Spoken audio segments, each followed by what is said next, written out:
The following podcast is an Embassy Row production.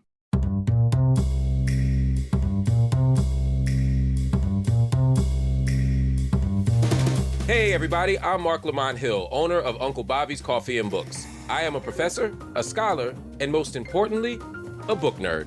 I say book nerd because I don't just love to read books, I'm the person who loves to read about the book.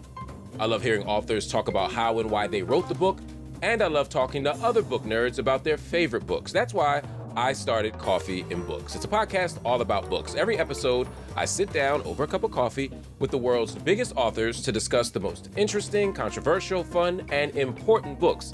And sometimes I just hang out with experts, fans, and other special guests to talk about some of the greatest books of all time. And I am thrilled to be joined this week by my friend, my comrade. She's a best-selling author. Her book was named one of Time Magazine's 100 Most Important Books of the Year. She is one of the founders of the Black Lives Matter movement, Alicia Garza. Her new book is called The Purpose of Power, How We Come Together When We Fall Apart. Alicia, so good to see you. It's so good to be here. Thanks for having me, Mark. Oh, man, it's a pleasure. So, as you know, we are a coffee and books podcast. We start off with the coffee. I am drinking a specialty drink from Uncle Bobby's right now. I don't normally do the sugar. I do it like once a month, maybe every other month. But I'm drinking what's called a strawberry cheesecake, which is a latte that also has a little bit of strawberry syrup in it and something else, a secret ingredient that my barista won't tell me what's in it. But it's really, really, really, really good. And it makes me happy and it keeps me energized to keep writing and to stay on book tour. Oh, yeah. How about you? Are you a coffee person? I love me some coffee. And unfortunately, I'm a pretty boring coffee drinker. But my core tenets, I grew up, my mom drank black coffee and it was like diesel. Like I just never understood it, right? I used to load sugar and cream and all the things. But now I just drink it black. And I'm a big fan of Cafe Bustelo. It is the thing that I drink. I buy like 6 party-size containers. Wow. You're hardcore. Do the drip. And I recently discovered that little filter that will drain your coffee for you cup by cup. Yes. I'm obsessed with that too. So you're a true coffee head. Yes. And if I don't have my coffee, I can't talk to you. It's really a thing. I'll be up at 5 a.m, but until I have that first cup of coffee, I'm having no conversations with anybody. So that's the real secret to effective radical organizing, right? Is you need the coffee first. We need a radical imagination, but we need to start with the black coffee. Listen, it's emotional intelligence. You know, if I know I'm hyphy without coffee and I need to be more measured, then I really just clear the space until I've had my coffee. Then I can show up for the conversation. I am here for that. All right. Well, I'm happy to have this conversation with you about this book, which I was very excited to hear was coming out. And then I was even more excited to read it. I got to tell you, when I saw the title, The Purpose of Power, I was a little nervous because I thought it was going to be like one of those self-help kind of like how to empower yourself books. And then I read it and I was like, okay, this is what I thought it was going to be. And I was about, what made you call it The Purpose of Power? A couple of things. I mean, number one, this book is really an opportunity to kind of pull back the curtains on what organizing looks like. So many people see organizing as protest, right? Or organizing as like what you do on Twitter or Facebook. So I wrote this book because I needed to get under the hood with folks about what it means to build movements. But the purpose of power really comes from a small, I don't know if it's a pet peeve that I have, but it's a longing that I have, which is that those of us who are involved in social change work, or those of us who are thinking about getting involved, understand that actually what we're building is power. We're not trying to just like make people feel better. We're not trying to build a utopia. We are trying to amass more power and put more power into the hands of more people. And that is what is going to transform people's lives for the better. At the same time, we're often kind of ambivalent about power, and rightfully so. Power is so corrosive, it's divisive. But one of the arguments I make in the book is that actually we have to transform the way that power operates as we are distributing more power to more people. And so I wanted power to be on the cover of the book because I don't want us to talk about organizing or movements without talking about power. I think one of my favorite pieces of the book is, or things about the book, is the way that you are able to kind of smuggle in radical theories, radical philosophies, in ways that are very accessible and very clear. And there are a lot of academics who talk about critical approaches. And when we use the word critical, we're talking about power. We're questioning relations of power. And you're able to do that in a way that people can read and don't feel alienated by, but also allow us to do the work of building the world that we're talking about. And honestly, that's a rare feat. There are a lot of books that have come out in the last 5 years that have been memoirs, that have been reflections on critical organizing work people have done. Some are really, really good. Some I'm really excited by. Others, yeah, I've had different feelings about. And a lot of it comes down to, what do people walk away with other than your own story? You made a decision not to write a pure memoir. You made a decision to weave your stories and the lessons that you learned as an organizer into a sort of deeper, more sophisticated analysis. Why'd you go that route as opposed to the memoir route?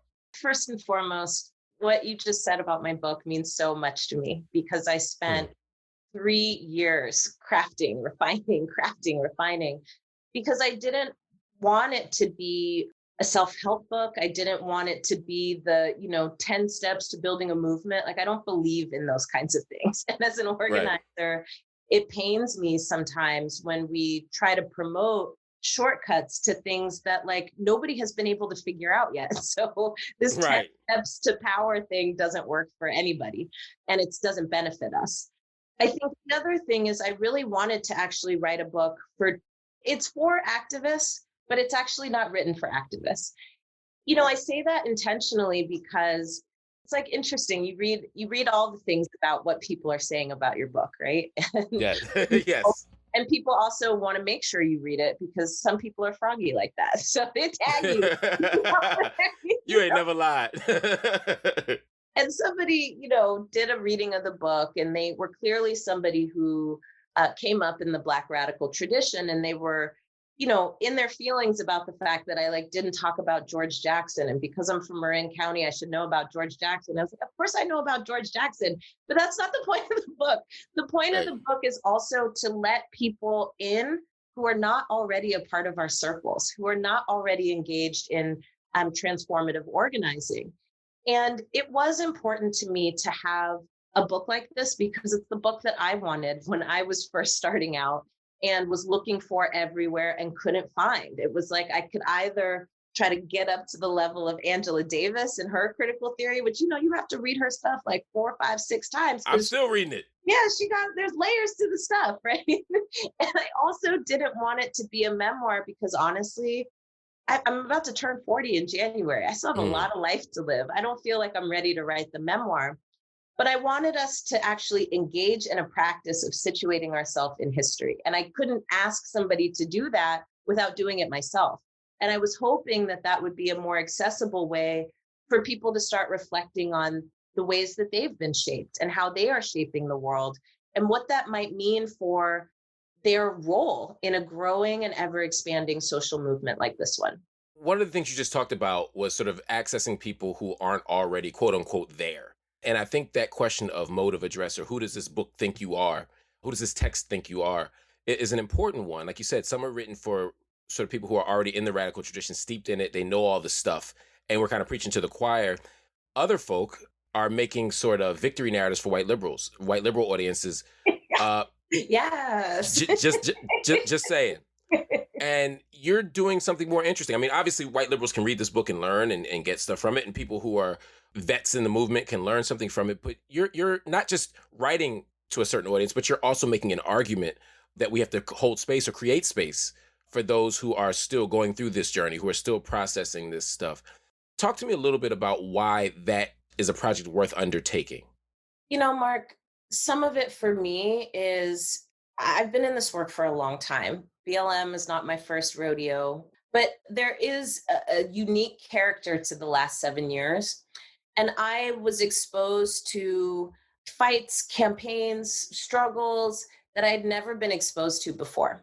The thing that was common in all of those things, BLM, Ferguson, etc., was that because of this intentional decimation of our movement infrastructure over the last 30 plus years, we've not quite figured out how to fill the gaps. And as a result, what we have is a lot of people who are getting active right now, which is really good. There's not containers to help hold, mold, and groom people to be the fighters that they need to be for this particular moment. I was lucky enough to have some of those vehicles, and I can honestly say that in all the ways they grew me up, they grew me up. But after being in this work for 20 years, I'm like, some of these models are really outdated. Some of these models are for a different time, a different place, and a different set of conditions. And I do think it's important to have a time capsule where we start to write down the critical questions that we're grappling with, where we start to document our organizing methods and what we're learning and the things that we're having to unlearn, the things we didn't quite get right, and the things that we yearn to learn. And that's really what this book is for me. And it's what I hoped it would be for our movement. I actually do take some really clear stances about where I fall on things like celebrity activist culture. I take a strong opinion about Can we talk about organizing? Oh yeah, we can talk about it now. Okay, because I didn't want to cut you off, but that was one of the things, because it's an interesting thing, right? Because the ability to write this book and the ability to have access to these publics partly comes from the way that you have been transformed. You and Opal and Patrice have been turned into celebrities. But there's a way that all three of you actively resist that. But there's ways that you also have to draw on that, right, in order to do this. So, because there are people who will be like, she has a critique of celebrity activism, and she's on the cover of these fancy magazines, right? Talk to me about how you sort of thread that needle, how you navigate that, both as in your own personal life, but also as a political project. Oh yeah, it's something that I have really been grappling with over the last 7 years as somebody, again, who's been in this work for a while, but got catapulted onto a national stage and an international stage. And we resisted it for a long time. And it's twofold, Mark. Like, on the one hand, I talk in the book about how our movements are deeply ambivalent about mainstreaming and how I get it, right? I mean, it's hard to imagine, right, that anything good can come from being on the cover of Time magazine. It's hard to imagine that there's any way to resist the kind of capitalist machine, right, of Hollywood and making celebrities out of activists. But what I'm arguing in this book is that actually it's more nuanced than that. There's actually many more layers. And movements, their goal is not to be obscure. Our goal and our purpose is not for nobody to know about us, right? That does not move us farther along the path to power. And at the same time, there's so few of us that break through and can give a dispatch about what is actually going on, right, in these landscapes, and what can we use them for? Is there anything we can use them for? And what should we not be using them for? So, last night I was talking to a friend of mine, and I was recalling all of the different weird things that have happened to Patrice and Opal and I, like getting contacted by Walmart to do a Black History Month commercial. And I was like, I'm a labor organizer. Like, I could not, there's no way in hell I'm going to do a commercial for Walmart. But at the same token, right, I just got an opportunity to be a part of the Between the World and Me HBO documentary. And that is a powerful testament to the ways in which our movement is shaping culture. So should I just say no to that? No, absolutely not. We want people to know, right, that change makers, right, are actually involved in this process and that you can be a part of it too. And at the same time, one of the downfalls is that people get into this work because they want that platform. They want that profile. They want to be like a Naomi Campbell. They want the brand, right? But they don't want to do the work. And that is all of the different layers and tensions of what this means. So what I argue in the book is that, profiles are not a bad thing. Platforms are not a bad thing, but that pedestals actually are the things that we need to be wary of. And that we always need to understand, is there a strategy behind building a profile and a platform that can be in service to our movement, or is it just in service to ourselves as individuals? That's where we should really be concerned. And how do you strike that balance? Because I think a lot of people begin in that place, right? And this is part of what I think you're getting at in the book when you talk about not having a base. Because there are people who I see don't have a constituency, they don't have a base, they're kind of just floating out there. There's so many levels of conversation happening in this interview. It's so wonderful. But I guess what I'm getting at is sort of I have yet to meet a quote unquote celebrity activist or a branded activist who doesn't make the same argument you make. It just seems that what they do is whenever they make a choice that we might find objectionable, they say, you're not getting the strategy, that this is long term. Someone could take the Walmart route and say, yeah, but now I'm in front of 30 million Americans. So when I speak out against labor exploitation, I got a bigger platform, right? And that becomes the argument. And so to me, it's like, at what point do you draw a line? How do you decide where the line is? Well, there's a lot of lines. Number one, yeah, you're right. Who are you accountable to? For myself and for Patrice, and even for Opal, right? We're all engaged in movement work, meaning, right, that we organize a base, that we are targeting a constituency of people for whom and with whom we are trying to build power. Here's a line, right? And I've heard it too, and I've heard it from friends and people who I've grown up with in this movement who have broken through, who are like, yeah, of course, maybe it's somebody who says, well, I am going to work with Donald Trump because that means that I have exposure to more, people come up with all kinds of justifications for bad behavior. I'm going to say this. What is also real is this piece around integrity. And, I could not do a commercial for Walmart and continue to be a labor organizer. And that's not just about my personal integrity. It's about the stances that I need to be able to take publicly. It's about the pressure that I need to be able to wage against a target. And frankly, like it or not, and this is not a conversation that people have often, but we just need to be honest about it, child. Sure, I could do that conversation for Walmart. But then when I'm organizing and advocating for domestic workers, for women of color, right, for Black people whose communities are being decimated by corporations like that, is my voice really going to be as loud? Right. I mean, we just have to be honest here, right? This is where I call BS on some of those justifications, because frankly, what I've seen from people who have offered those justifications is that it's good for them personally, individually. But when it comes to telling the whole truth and nothing but the truth as loud as you possibly can in every instance that you get to, you start to notice, right, that there's choices that people are making about what they say and what they don't say based on their imagination of the strategy that they're moving in absence of any community that is being impacted, right, by the forces that you're cozying up with. And we do have to be honest about that. I don't have the answer to it, but what I can say is after 7 years, I don't think that celebrity activism is a bad thing. I think that what starts to get milky and murky is who we're connected to, who we're accountable to, who we're responsible to. And on the flip side, I think for me, when I look at the next 10 years, what I know is that we need to engage in culture wars in the same ways that our opposition has been doing that and building infrastructure to do that for the last 30 years.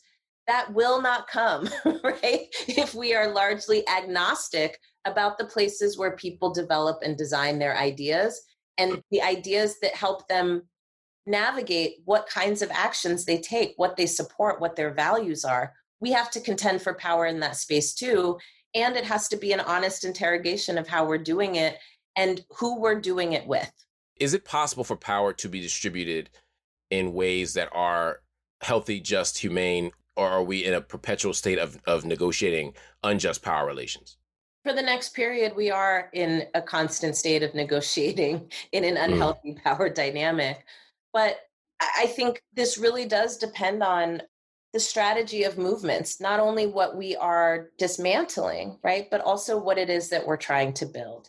And I say in the book, right, that there's so much interrogation that we need to do about what power is and isn't, because we mistake, right, as Rashad Robinson says from Color of Change quite frequently, we mistake presence for power.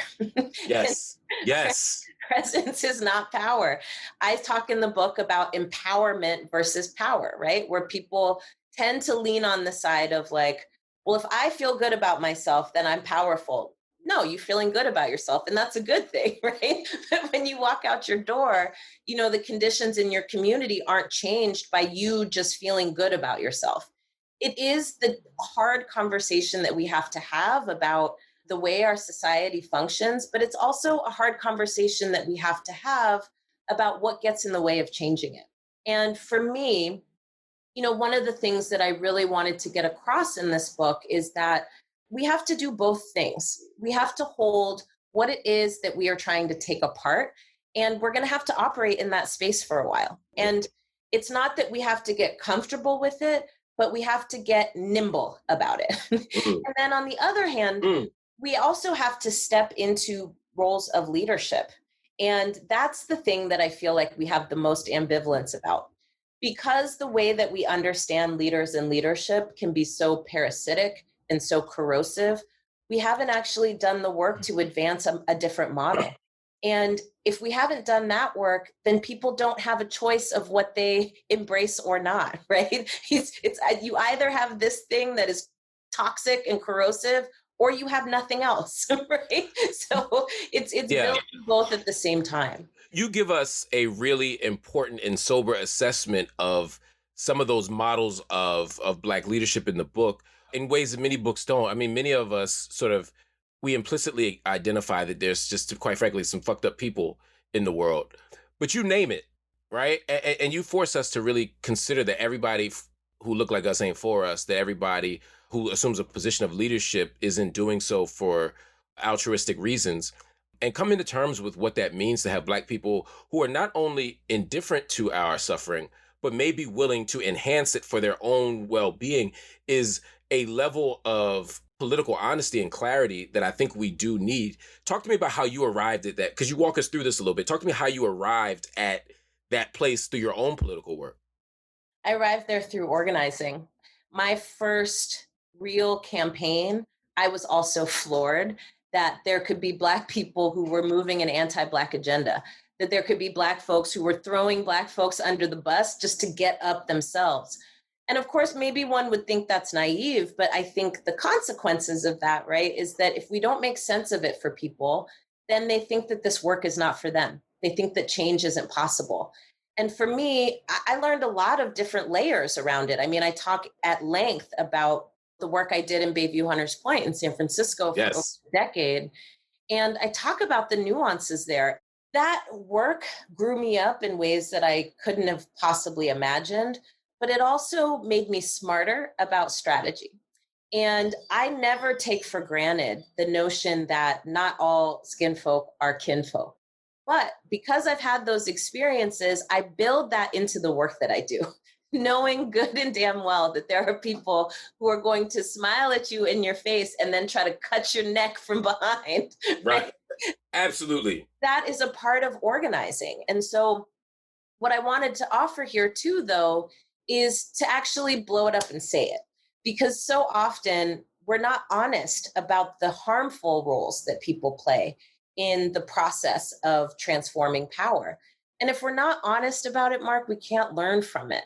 This isn't a tell-all book in any kind of way. I mean, all the specifics that I used for the purposes of drawing bigger lessons. And so, if somebody was lucky enough to get into the text of this book, it means you really made an impact, child.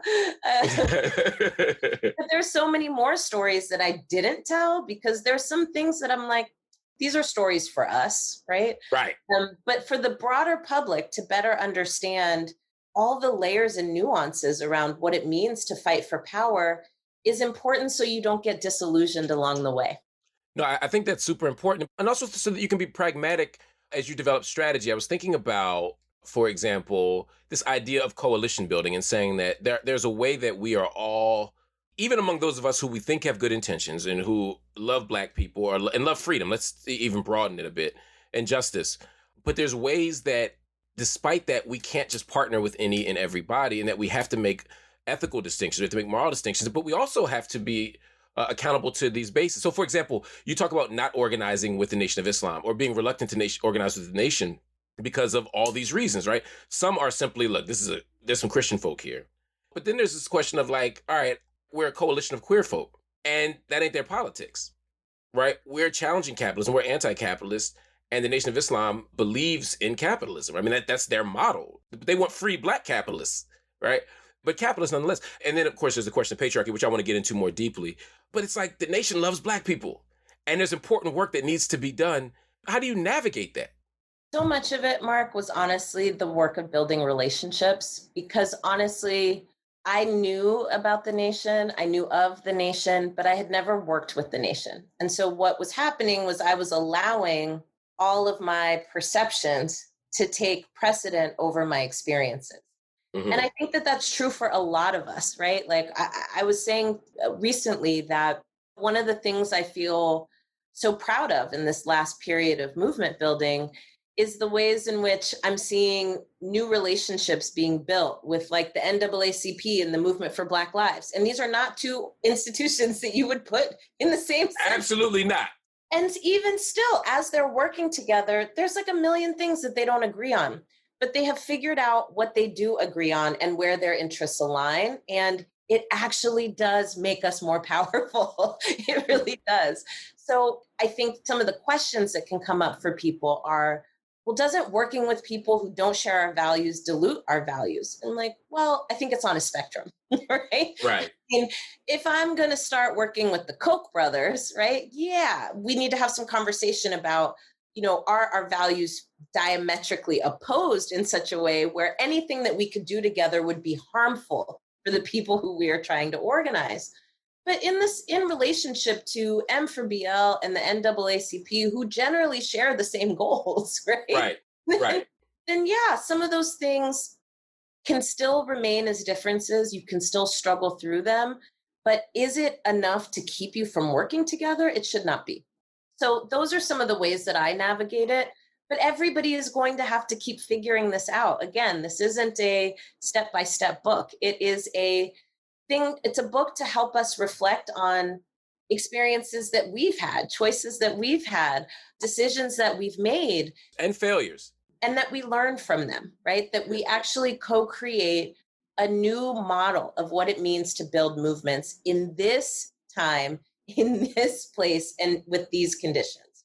Do you think that the conditions that made things feel so urgent and made us feel like we absolutely had to do something over the last 4 years, now that they've shifted a bit, right? We put a little time with Joe Biden as president, perhaps. How hard will it be to convince people that we still need to feel that sense of desperation and urgency? I think the difficulty comes from people still believing that change is possible. I think there's going to be a lot of disappointments over the next period, and Mm, already starting. Right. And even I have been trying to reorganize myself, child, because I'm like, look, I said this whole time that I actually don't believe that Joe Biden or Kamala Harris is our savior. So what am I getting all in my damn feelings about when they're not doing the things that I knew they weren't going to do in the first place? right. So there's that piece. But the other piece of it is I worry that if we are not able to eke out some real victories over the next 2 years, what we're going to see in another 4 is a more sophisticated Trump figure. And so for me, if I can hold what is at stake, right? Right. And organize people around that and continue to expand our vision of what's possible beyond what's going on with Democrats and what's going on with Republicans, I think that that is a way for us to stay in the game, but it actually requires that we push even harder than we pushed this last 8 months. And it requires that we win some things for our people so that folks understand that organizing does work. Organizing does matter. Social movements do matter. I think one of the tensions that comes in here is that so many of us want ready-made change, right? Okay, Right. so I voted, you know what I mean? I registered to vote, I voted, and I signed up for the text bank for Movement for Black Lives. Why aren't things different? Right. That's not how Right. this works. Right. Sometimes change is accelerated, lots of change is protracted, and really the issue for us is coming back to the purpose over and over again. One of the things that help gets us to that understanding of the slow nature of most change, the kind of retrenchment that comes with when there's progress, you take a couple steps forward, you take a step or two back, and you keep fighting, is political education, right? Because you get a sense of history, you get a sort of radical analysis. You got a lot of yours by organizing, to be sure, but you also got it in school. You studied the fancy theorists. You got your feminist theory. You got your sexuality studies. You got your anthropology, your sociology. You got all this stuff, right, that we get in these institutions. But so many people don't have access to those institutions. How can we think about effective political education in the 21st century? And what lessons have you learned from being at power or for all the places, right? How do we think about that? Well, in my experience, I want to come at this from two different angles. I mean, one, the way I came to understand the value and the role of political education really is rooted in the work of popular education that people like Paulo Freire really created a foundation for.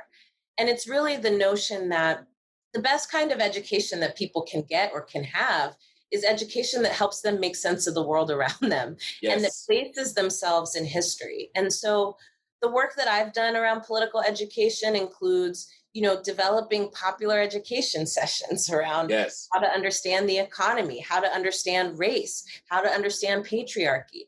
I got a lot of those tools from institutions that were built in my community to reach people who were not like me, who were not going to college, who were not getting access to all these, academic texts.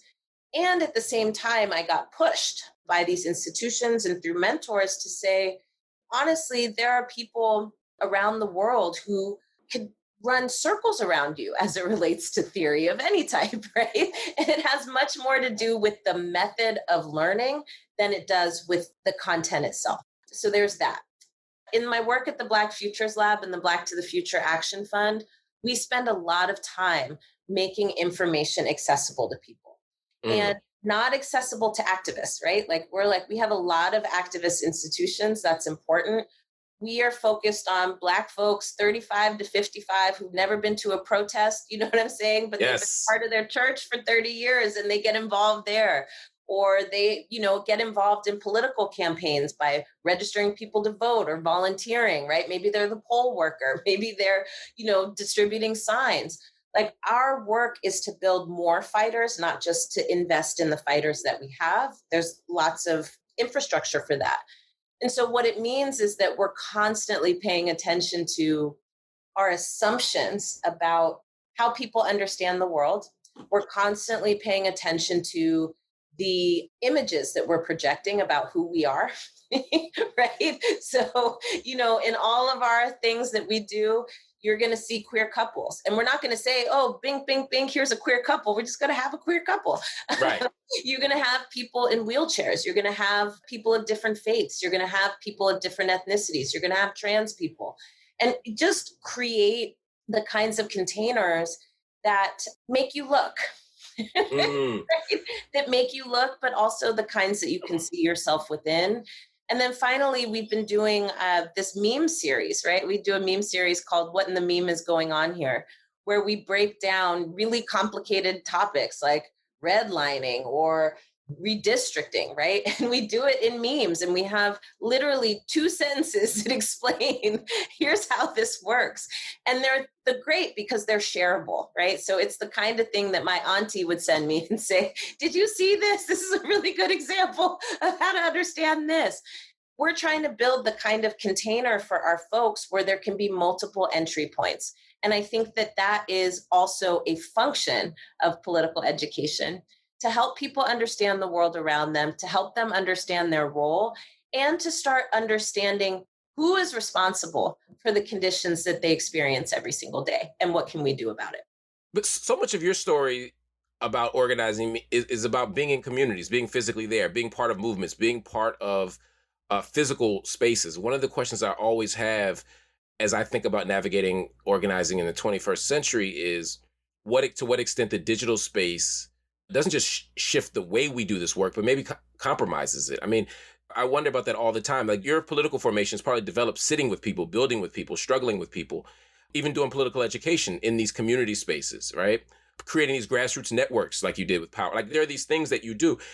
Now we're on Twitter. Now we're in Clubhouse and we're having these conversations. And part of me, and this might be the grumpy old get off my lawn man in me, but like it just can't be done in these spaces in the same way. Political education can't happen in these many characters. Like I can't build trust and love in these types of spaces. Am I overthinking this? Am I just generationally out of touch now? What do you think? No, I don't think you're overthinking or that you're generationally out of touch. It's something that I struggle with too. I don't have a practice of organizing on social media, and some people do. And so I'm trying to learn the best of those methods, right, while leaving the rest. For Mm. me, There's people who I think there's people who I think organize really well online, and there are people who I think are good resources online. And so I think part of our challenge here is how to make those spaces feel personal. Twitter does not feel personal to me. It feels like a galaxy that I enter into every 3 or 4 days or so because I really can't, my spirit can't take it. I'm like, this is too much stimulus, right? But it feels to me like one of the things that we've been doing that has been working has been creating online communities that actually feel like your neighborhood. And so they are smaller, right? But there's more of them. We don't need to create spaces with millions of people all in one space. That doesn't allow for relationship building. But the truth of the matter is, Mark, that social media and technology, and now with the pandemic, it's already shifted the way that our social movements function. And we have to adapt to that because technology is not going anywhere. So in the meantime, I think part of what I grapple with is, can we create safe spaces online where people can build real relationships, not with avatars, right? Like, I don't want it to be, I would remember like a couple years ago, I was walking around and somebody said, "Oh, that's so-and-so." And it was like some Twitter name. And I said, no, what's their real name? And like, do you actually know that person or you just see their posts? I'm talking about building beyond the avatar, right? Because I've been doing weekly Zoom calls with my family, and sure, it's not the same as being around the table, but it gets pretty close the more we do it, right? We kick back. I got my hair in a rag, you know what I mean? Like, you just start to let it all down. If it's consistent, if it's small, and if you start to get to know people, not their avatar, but like their real person. And in this moment, I think there's enough vulnerability from being isolated from each other, feeling so disconnected, that we can reimagine what digital space looks like, and we're going to have to. When you wrote this book, did you have any anxieties or fears about stories you told or names you named? I mean, I remember thinking I was reading you sort of, and you were quite gentle in your analysis of Reverends Jackson and Sharpton, but you still pointed out the critiques that have been levied, right? The allegations that have been levied. And those are sacred cows. Did you have any anxiety or hesitance in doing that kind of stuff, in naming those types of names or offering those types of critiques? Of course. Of course. I mean, I don't know how you've written like a million books, because this book literally almost tore me apart. I was like, I don't know how people do this. I feel like you come out with a new book every 2 years. I'm like, how is he doing this? I can't do it. It's incredibly vulnerable. And I spent so long on this book. My mom died in the middle of the book. I didn't know if I was going to finish the book. I mean, this book is really, it represents a defining period in my life that I'm never going to forget. And I, at a certain point, was so anxious to get it out that I just kind of pushed through it. And then, of course, a week before it becomes public, I was like, oh God, right? But with that all being said, Mark, like, I tried to be not diplomatic, but also anything that I couldn't give layers and complexity to, I just tried not to leave it unfinished. And things that I really wanted to dive into because it needed a broader lesson, I really dove in, and I committed myself to taking the L for it if I needed to. I do name names in this book. And I also point out, right, that some of that is cathartic for me because honestly, after 7 years of being told you're crazy, I was like, I'm not crazy. This is weird. This is totally weird. But beyond being weird, it's emblematic of these larger dynamics that we also often don't talk about in our movements. And that's a problem. So if we're going to intervene, let's intervene. Let's have it out. But on the other hand, with some of our sacred cows, as you say, our cherished elders, I mean, that's a whole book in and of itself. I hope you write it. I hope it gets written. I don't know if I'll be the one to do it. I hope it gets written. You like how I did that? I was like, yeah, that was smooth. I do. I hope that book gets written because they are both quite complicated and products of their time, and they have reinvented themselves. And I don't think that the Reverend Sharpton of today is the same Reverend Sharpton of the 90s or the 80s. And frankly, that's a good thing. And we all deserve to have access to that level of progression of our human selves. I Right. hope that I'm not the same person that I was 10 years ago. And that maybe somebody writes a book about me 50 years from now, being like, here are all the iterations the sister girl went through. And we Right. actually like this one better. You know, Right. Same, right? Same. it's fair game. That's what growth is about. I sort of intentionally decided to not start this interview talking about Black Lives Matter because I feel like that's probably what everyone does. And there's so much more to your story, even your origin story, right, than Black Lives Matter. It's not like you went on Facebook, wrote a love letter to Black people, and became an organizer. But could you talk a little bit about what your process was in sort of thinking about for the book, how much of the Black Lives Matter story to tell and how to sort of frame that as part of your bigger story? Because it is a huge part of who you are, right? And or at least how we come to understand, to know you. But it's not your story. And that's what makes this book so wonderful is that we get both of those things. Can you talk a little bit about how you navigated that, how you negotiated that? You know, this book was such a therapeutic process. I mean, I hope that doesn't sound cliche, but it really was. And I thought this book was going to be about BLM. I really did. I was like, okay, well, I got approached about writing a book and I was like, I don't know, I don't have time for that. And then I thought, well, actually, there could be some useful things. For example, we spend so much time doing myths and facts about BLM. Now there's been all these books written about BLM, but nobody from BLM has written about BLM. So maybe we should do that. And it's just not what came when I started writing. And for me, as an organizer, I really felt like my better contribution would be to share some lessons on organizing so that we can get through this next phase of what is going to be really hard times. At the same time, I knew I couldn't get away with not talking about BLM. I was like, Right. I'll read this book if I don't say anything about BLM. But I did take a lot of time to think about what I would talk about because BLM's story is still being written, and I didn't want to put a period at the end of that sentence. It didn't feel right to me.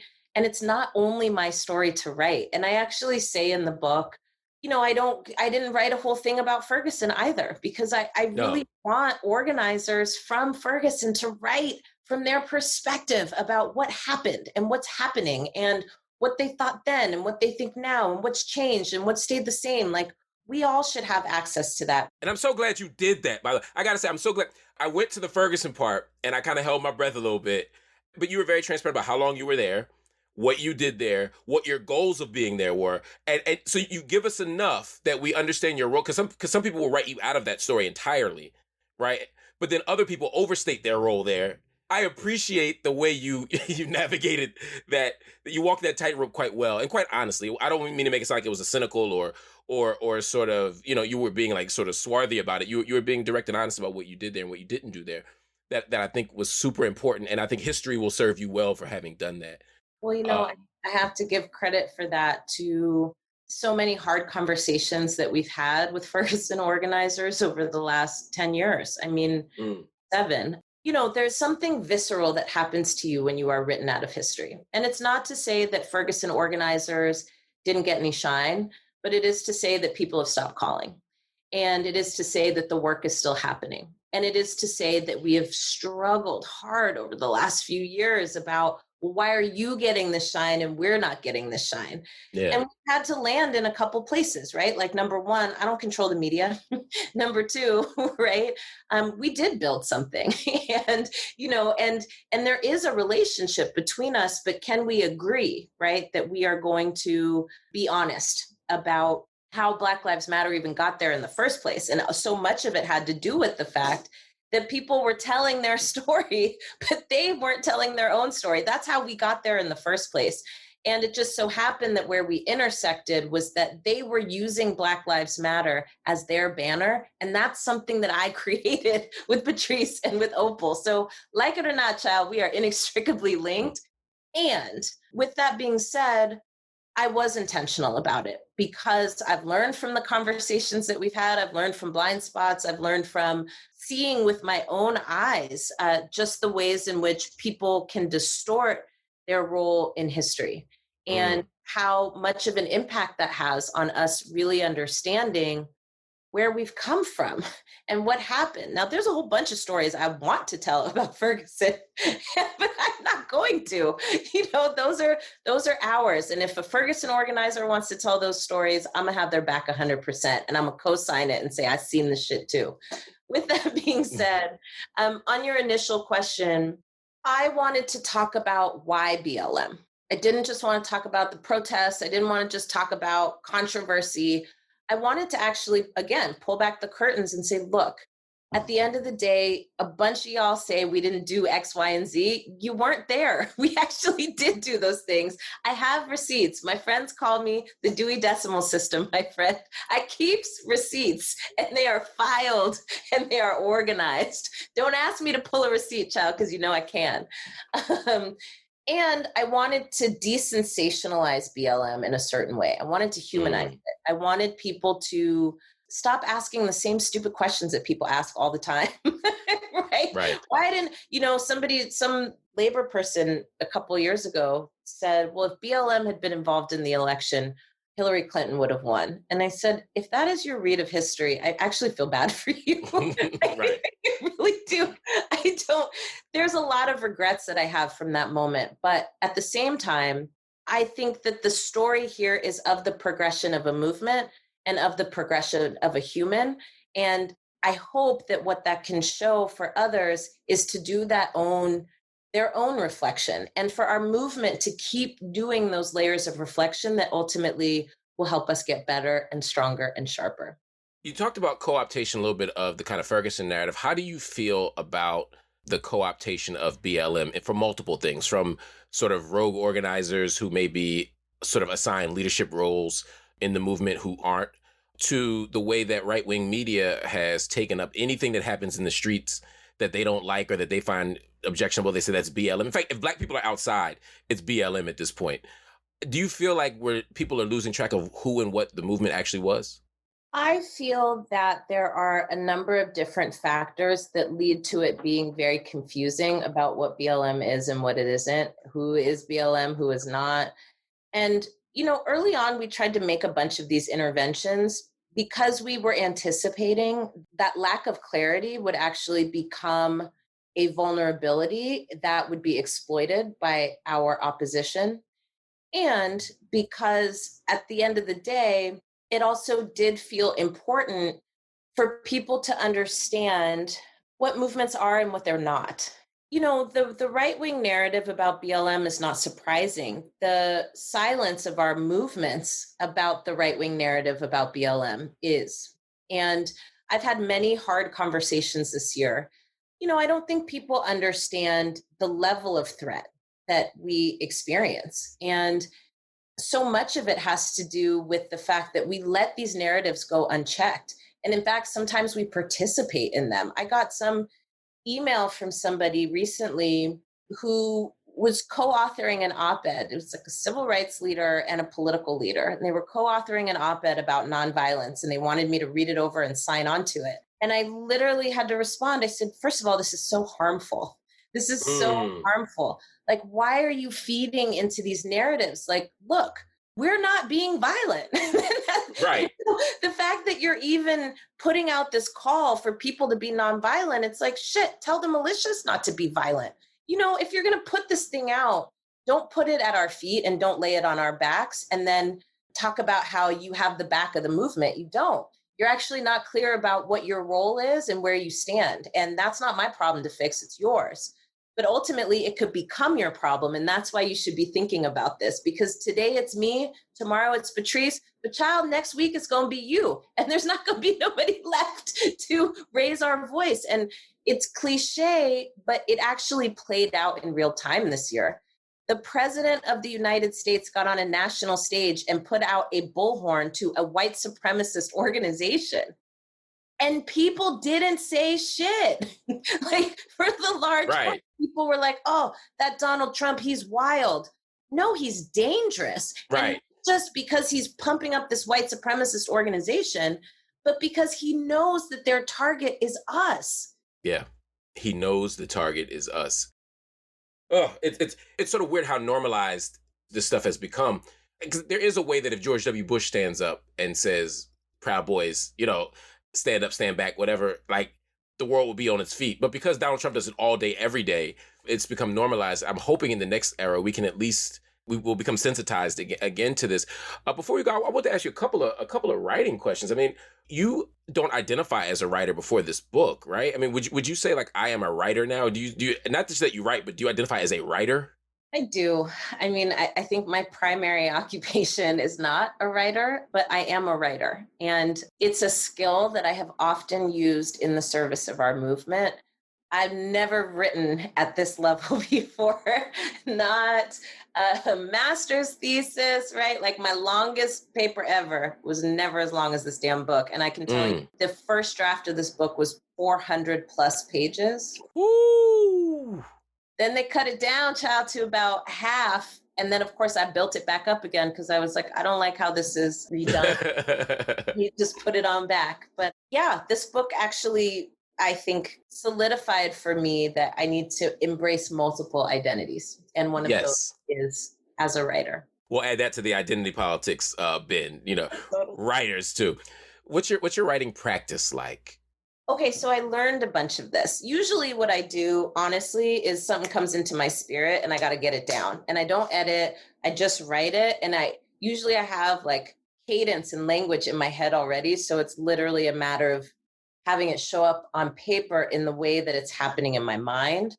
With this book, it was a really different process. I didn't do a book proposal like people do. So I literally was like, coming in and out and all over the place. And I'm best at night, although I learned how to write in the mornings because I'm trying to write this book and work and do all the things. So, if I'm up at night, it's usually because I want to drink tequila. It's not because I want to writing prose, right? But the other thing that was really helpful for me actually is just jotting on Post-it notes. Like I get some thought and I just write it down. I don't try to organize it. I feel like for me, my personal process is that I can get really obsessed with the organization of things and not the content. So I get the content out first and then I shave. Is that a daily process when you're in your groove? No, I probably have 3-day stints that I can do before I zone out or get attracted to something else. I can't write for days on end. I'm just not built that way. Were there texts that inspired you? You clearly read widely, whether it's critical theory, feminist theory, history, etc. Are there texts that were like exemplars for you or for the kind of book you want it to be? Not necessarily this even genre, but just were there books that you said, like, I want to write a book that stands in this tradition, or I want to write a book that made me feel the way that book made me feel. You know what I mean? Like, honestly, the structure of this book for me comes out of my organizing practice. It's how I understand how to build campaigns. And so this book really comes out of that. But influences, certainly. The way that blindness made me feel when I finished it was a piece of what I wanted this book to feel like. That's high cotton right there, yeah. The accessibility of Ibram's book, How to Be an Anti-Racist, I mean, the accessibility piece of it to me, it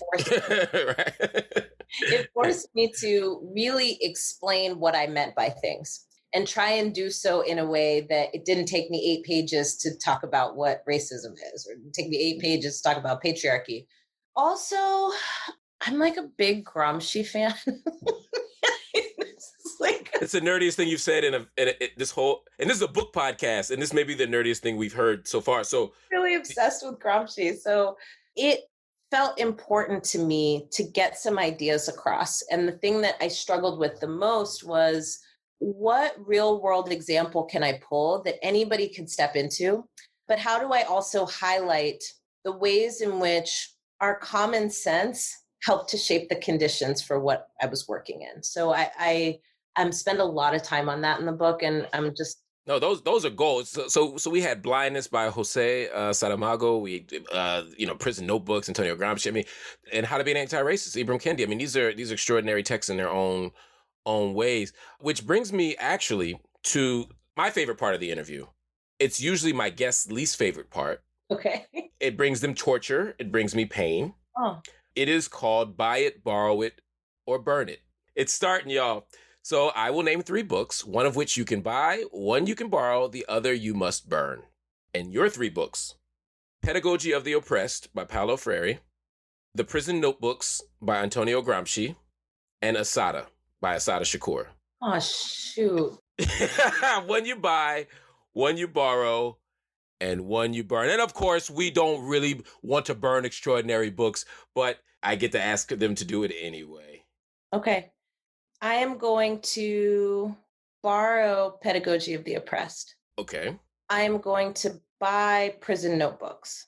And I am going to burn Asada's book. Let me tell you why. Yes, I need to hear the whys, because the whys are just as important. So Pedagogy of the Oppressed, you're going to use it over and over again. And the best copy of Pedagogy of the Oppressed is one that is dog-eared and annotated, and you get to see other people's, geek outs on it. Prison Notebooks you need to buy because you need to spend time with it. Like, you really need to spend time with it, and it might take you a year. Like, you need to sit with that. Yeah. Asada's book you can read in a day. And what I would do is I would put your freedom wishes inside that book and burn it as an offering to the ancestors. Ooh, see, that's that smooth organizer talk right there. See, I like that. That's brilliant. That's brilliant. I'm burning it for the ancestors. That's dope. I love all three of these books. Paulo Freire's Pedagogy of the Oppressed is a book that I first encountered as an organizer, as an activist in Philadelphia, as a young person trying to figure the world out. And then I encountered it again as a teacher in training. Then I encountered it again as a teacher educator, teaching teachers how to teach and wanting them to take some of those ideas in. And then I've sort of returned to it as I'm writing a book right now on prison abolition. I'm returning to it. That book is one of those books, like you said, you have to keep coming back to. It's dog-eared, it's worn out. Just chapter 1 alone is heavy enough to just sit with. The Prison Notebooks, anyone who talks about hegemony, anyone who's trying to think of theories of power, anyone who's trying to wrestle with sort of neo-Marxist theory, anyone who's just trying to think about this stuff and sort of how consent happens in the context of domination, you got to read the Prison Notebooks by Antonio Gramsci. That's a wonderful book. And of course, Asada, for me, I wouldn't burn Asada, but that book is literally tattooed on my body. So, you know what? That might be a good reason to burn it. I can hold on to it in a different way. Okay. But this is one of the tougher ones. I've given people really tough choices before, but this one might be among the toughest for me for all the political reasons you would imagine. But this was dope, man. And you did it masterfully. And I got to say, this book that you wrote is a real joy. Everyone has something they can get from this. And I think it's a book that won't just be here for a season, but that will really stand as one of the most important representations of what it means to be an organizer, what it means to be a radical in this juncture in history. So thank you for writing it. And thanks for hanging out with me. Thank you. Thank you for having me. And thank you for loving on my book. Oh, of course. How can people get a hold of you on social media? People always want to find you. Well, yeah, just hit me up. I'm on Instagram at Chasing Garza. I'm on Twitter at Alicia Garza. And I'm also on Facebook, but not that much anymore. All right, y'all. I'll see y'all next week. Peace. Mwah. Thank you for listening to Coffee and Books. Make sure to follow us on Instagram with the handle Coffee and Books Show. That's Coffee, A-N-D, Books Show. Also, you can buy all the books that I've been discussing here at bookshop.org/shop/Uncle Bobby's, or you can go straight to UncleBobby's.com. That's Uncle, BOBBIES.com.